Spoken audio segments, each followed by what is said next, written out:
35,000 கோடி செலவு பண்ணி ஒரு இராணுவ வீரர் அவரை ரெஸ்கியூ பண்ணியிருக்கிறாங்க அமெரிக்கா.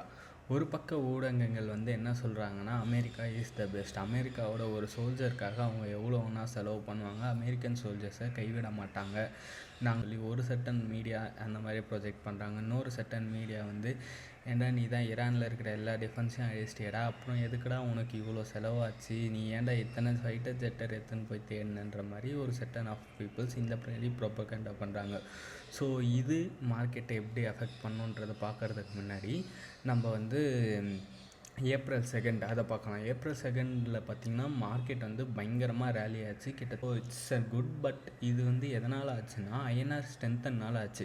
ஸோ இது ஐஎன்ஆர் ஸ்ட்ரென்த்தன் இன்னும் நீடிக்குமான்றது அது டவுட்டு தான். ஏன்னா டாலர் ஸ்ட்ரென்த்தன் ஆக ஐஎன்ஆர் வீக் ஆகும். இது நார்மலாக நடக்கிறது தான்.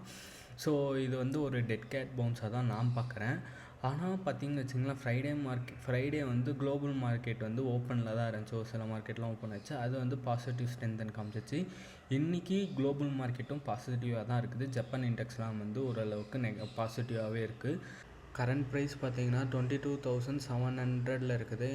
என்னை பொறுத்த வரைக்கும் இன்றைக்கி கேப் அப் ஆகிறதுக்கான வாய்ப்புகள் தான் இருக்குது. கேப் அப் சஸ்டெயின் ஆகுமான்றதை வெயிட் பண்ணி தான் பார்க்கணும். ஸோ இன்றைக்கி 22,900 அந்த ரேஞ்சில் கேப் அப் ஆகி 23,200க்கு மேலே க்ளோஸ் ஆகிறது தான் என்னோடய ப்ரெடிக்ஷன். ஸோ வெயிட் பண்ணி பார்க்கலாம்.